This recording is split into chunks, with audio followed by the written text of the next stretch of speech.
ஒரு சிறுமி தன் தோட்டத்தில் பூக்களை வளர்த்துக் கொண்டிருந்தாள். அவள் ஒவ்வொரு நாளும் பூக்களுக்கு தண்ணீர் ஊற்றி அவற்றை நன்றாக பராமரிப்பாள். ஆனால் அவளது நண்பிகளிடம் பெரிய அளவிலான பூந்தோட்டம் இருந்தது.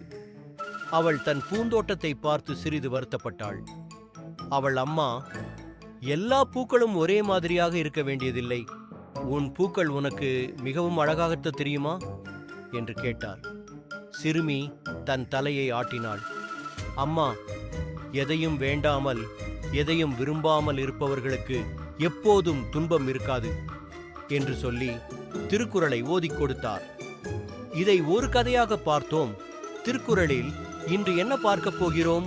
அதிகாரம் 1, கடவுள் வாழ்த்து. பகுதில குறள் 4 பார்த்தோம்.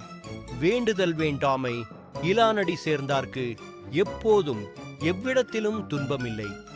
இது மாதிரியான அன்றாட வாழ்வில் நிகழக்கூடிய விஷயங்களை திருக்குறளுடன் சேர்ந்து கற்றுக்கொள்ள நமது குறள் ஆஃப் வள்ளுவர் சேனலை சப்ஸ்கிரைப் செய்ய வேண்டும்.